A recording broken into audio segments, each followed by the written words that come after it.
আজকে বানাবো চিড়ের পোলাও। তো তার জন্য প্রথমে আমাকে দোকান থেকে চাল চিড়ে কিনে নিয়ে আসতে হবে। তো নিয়ে চলে এসেছি। চিড়েগুলো একদম খুব পরিষ্কার। এবারে ভালো করে জল দিয়ে ধুয়ে জল ঝরিয়ে নেবো একটা ছাঁকনির মাধ্যমে। তো জল ঝাড়তে দিয়ে এদিকে ওভেনে আমি কড়াইটা চাপিয়ে দিয়েছি। চাপিয়ে দিয়ে দেবো সাদা তেল আর কিছুটা ঘি। তো হয়ে গেলে এবার ওতে আমি গোটা জিরে, কালো সর্ষে ফোড়ন দিয়ে দেবো কুচনো পেঁয়াজটা একটু নাড়াচাড়া করে সরিয়ে রেখে ওই তেলেতেই দিয়ে দেবো আমি বাদাম।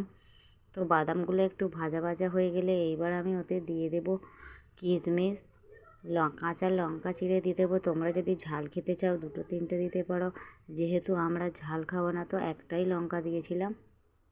তো তারপরে এবার দিয়ে দেবো হলুদ, পরিমাণ মতো নুন দিয়ে হালকা নাড়াচাড়া করে এবারে জল ঝরানো চিড়েটা ওতে দিয়ে দেব।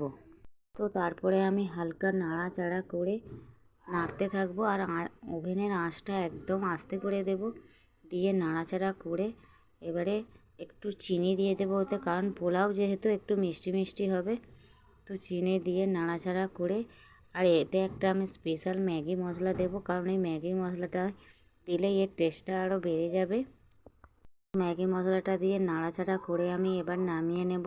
তো আমার চিড়ের পোলাও হয়ে গেছে। কত সুন্দর দেখতে হয়েছে দেখো চিড়ের পোলাওটা, আর একদম ঝরঝরে হয়েছে। তো তোমাদের যদি আমার ভিডিও ভালো লেগে থাকে আমার চ্যানেলটাকে সাবস্ক্রাইব করে দিও। আর তোমাদের সঙ্গে আমার দেখা হচ্ছে নেক্সট ভিডিওতে। যদি আমার চ্যানেলটাকে সাপোর্ট করে থাকো তো আমি তোমাদেরকে আরও ভালো ভালো ভিডিও দিতে পারবো।